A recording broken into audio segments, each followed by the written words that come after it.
श्री शिवाय नमस्तुभ्यम। हर हर महादेव। दोस्तों, आप सभी लोग जानते हैं कि 2 अगस्त 2024 को पड़ रही है सावन शिवरात्रि। दोस्तों, यह जो शिवरात्रि है सावन महीने में पड़ने वाला सबसे बड़ा शिवरात्रि है, क्योंकि यह सावन के दिनों में पड़ रहा है, जिसका बहुत ही बड़ा और विशेष महत्व होता है।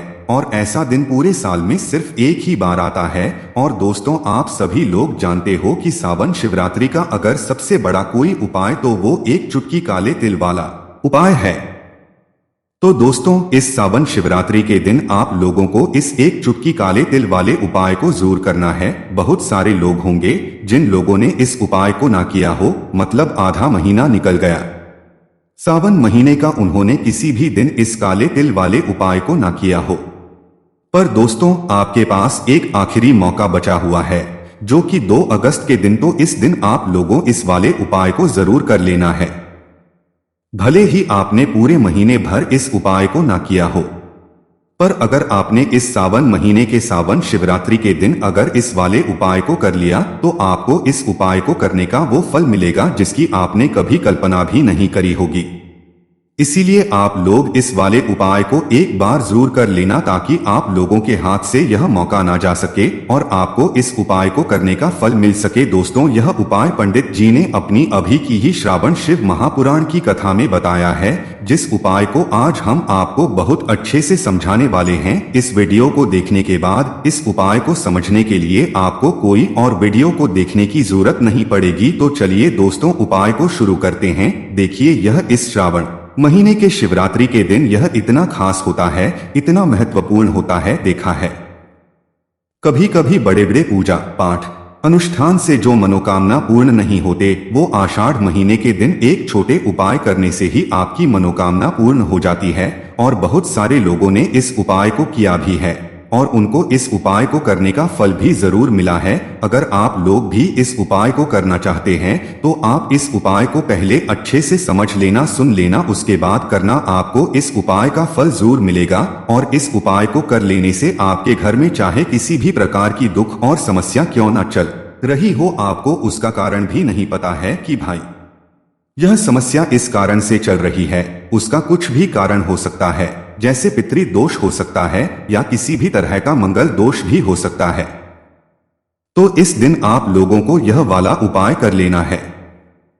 यह एक ऐसा उपाय है जिस उपाय को अगर किसी विशेष दिन पर किया जाए, तो भाई उस विशेष दिन का जो है वह तो हमें मिलता ही मिलता है, पर हमने उस दिन पर इस उपाय को किया है तो हमें उससे भी बड़ा फल मिलता है।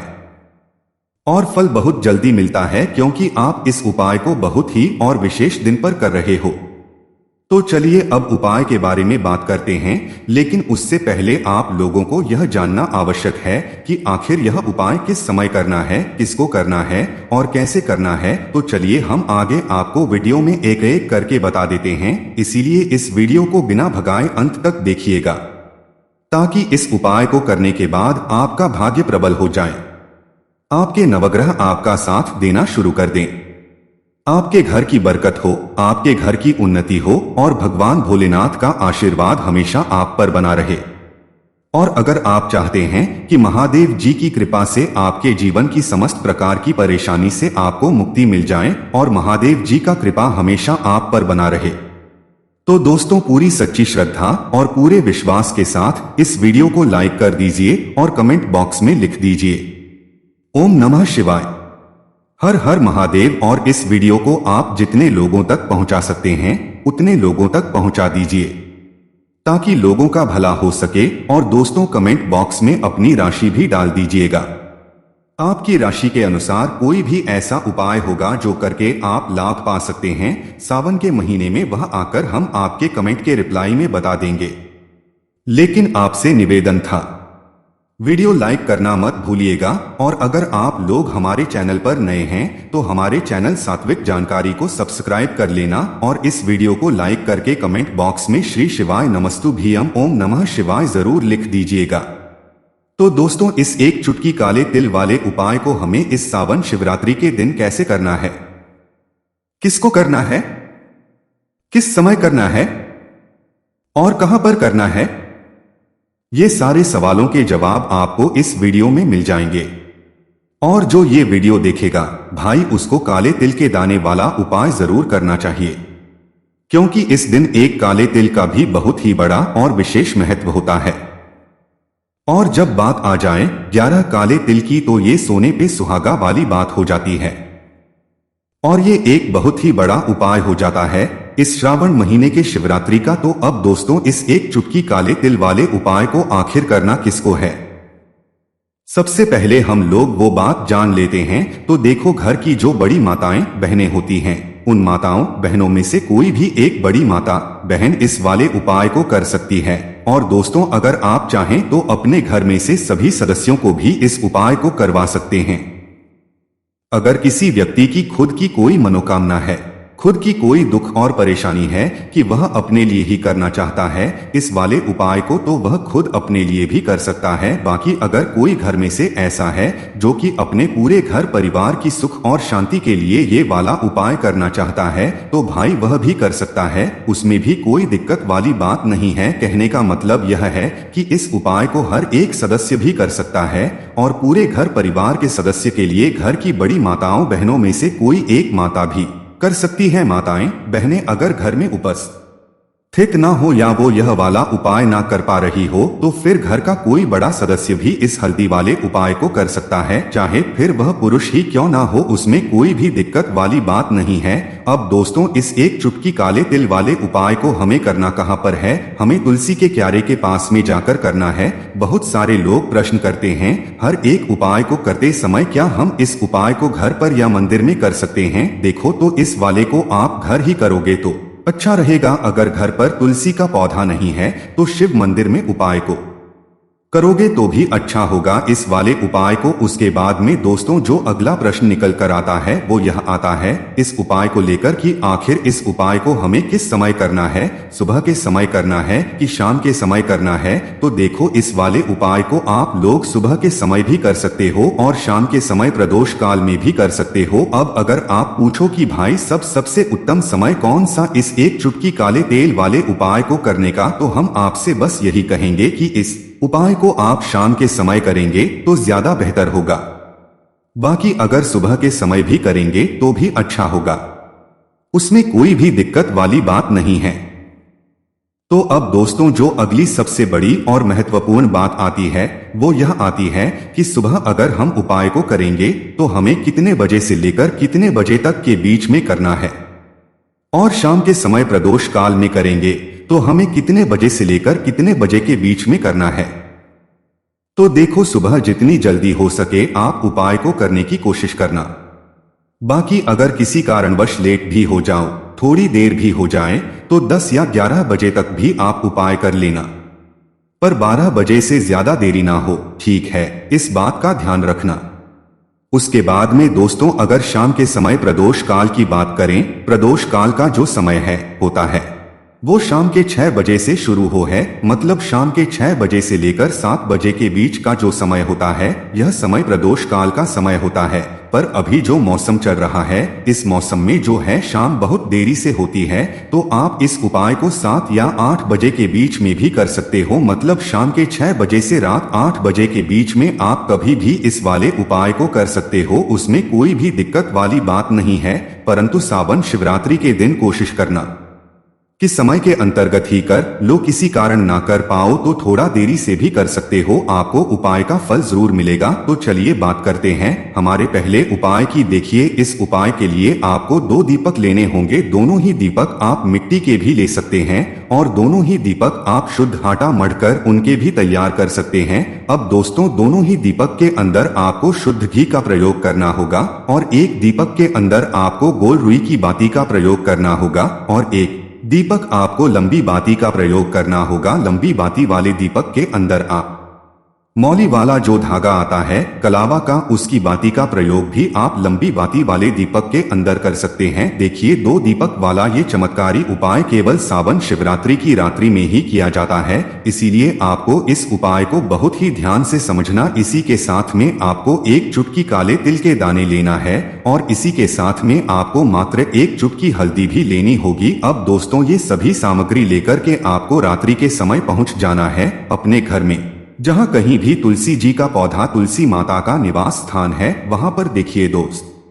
तो सबसे पहले तो आपके पास जो एक गोल बाती का दीपक उसे आपको तुलसी जी के वहां पर प्रज्वलित करना है। दीपक को प्रज्वलित करते समय आपको ओम नमो भगवते वासुदेवाय इस मंत्र का 11 बार जाप कर लेना है। अब देखिए आप जो एक चुटकी काले तिल के दाने लेकर के आए हैं उन्हें आपको अपने सीधे हाथ में रखना है और जो आपने गोल बाती वाला दीपक प्रज्वलित किया है माता तुलसी जी के वहां पर उसके ऊपर से आपको इन एक चुटकी काले तिल को घड़ी की दिशा में घुमाना है। आपको अपना नाम और अपनी गोत्र को बोल देना है और फिर आपको इन काले तिल को उससे जलते हुए दीपक के अंदर डाल देने हैं। देखिए काले तिल भगवान विष्णु के से उत्पन्न हुए हैं और जब भी हम यह दीपक रात्रि में प्रज्वलित करते हैं तो इससे हमें हमारे कर्ज में राहत मिलती है, हमारे जीवन में धन प्राप्ति के नए नए मार्ग खुलते हैं, हमारा अगर कोई भी कार्य रुका हुआ है तो वह भी परिपूर्ण होता है। देखिए गोल बाती का जो दीपक है विशेषकर हम माता तुलसी के वहां पर भगवान विष्णु और माता लक्ष्मी के निमित्त प्रज्वलित कर रही हैं। इस प्रकार से आपको ये दीपक प्रज्वलित कर देना है।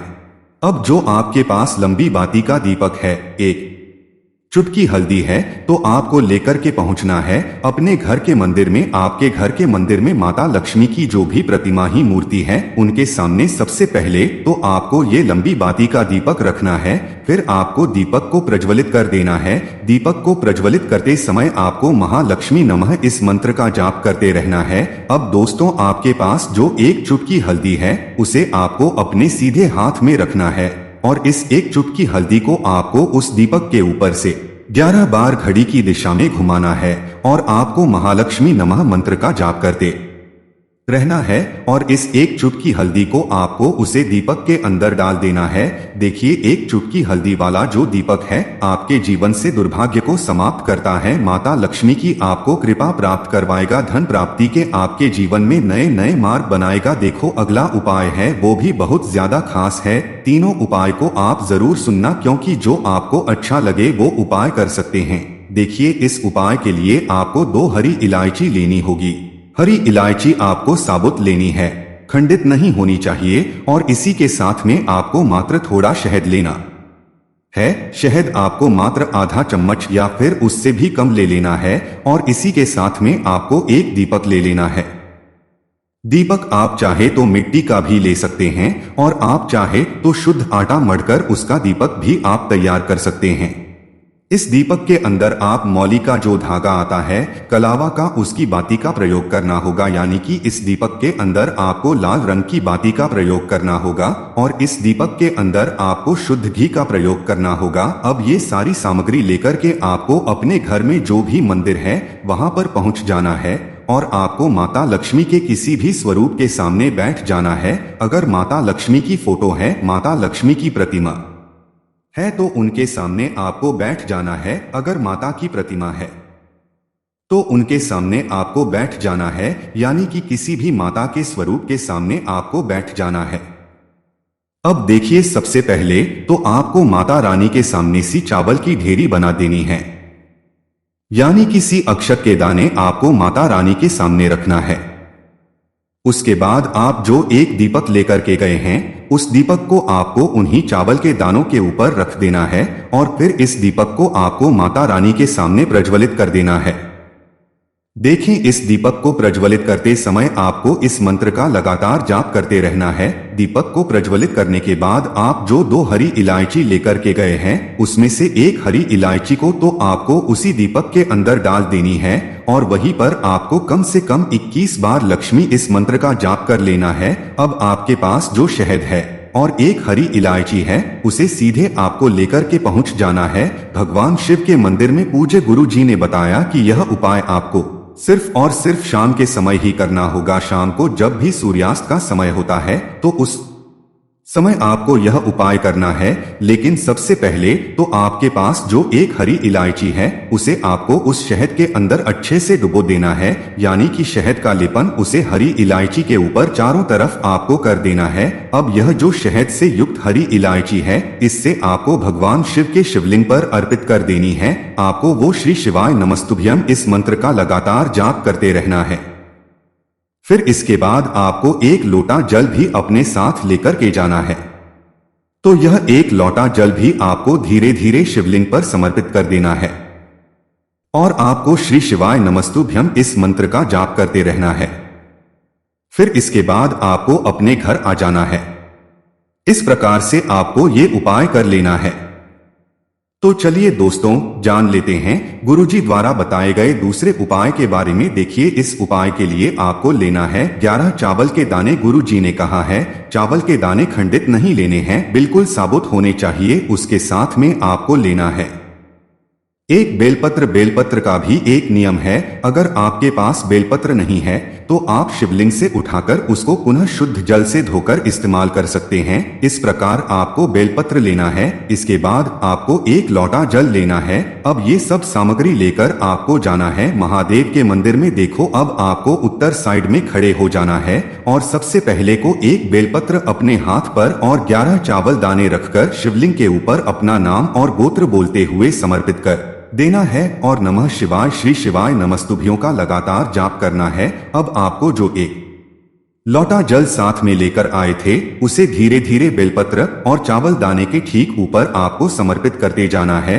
और शिव पुराण के मूल मंत्र श्री शिवाय नमस्तु भयंकर का 11 बार जाप करना है और अपनी मनोकामना बोलते जाना। देखो, बस छोटा सा उपाय करना है, देखना एक दिन आपके सब काम बनने लग जाएंगे। गुरु जी का बहुत ही विशेष उपाय है। चलते हैं तीसरे उपाय की तरफ। देखिए, इस उपाय के लिए आपको एक तांबे के पात्र के अंदर सबसे पहले अपने घर से शुद्ध जल लेना है। फिर इसी के साथ में आपको मात्र थोड़ा सा शहद लेना होगा। शहद आपको आधा चम्मच या फिर उससे भी कम लेना है और इसी के साथ में आपको एक प्यारी सी बेलपत्र ले लेनी है। बेलपत्र आपको नहीं मिल पाती है तो भगवान शिव के शिवलिंग पर चढ़ी हुई बेलपत्रों को आप पुण्य शुद्ध जल से धोकर के उपयोग कर सकते हैं। और बेलपत्र जो है वह कहीं से भी कटी फटी खंडित नहीं होनी चाहिए। अब यह तीनों सामग्री लेकर के सीधे आपको पहुंच जाना होगा भगवान शिव के मंदिर में। यह उपाय सुबह से लेकर के शाम तक किसी भी समय कर सकते हैं। देखिए, सबसे पहले तो आपके पास जो शहद है उससे आपको अपने सीधे हाथ की चींटी उंगली के जो वाली उंगली होती है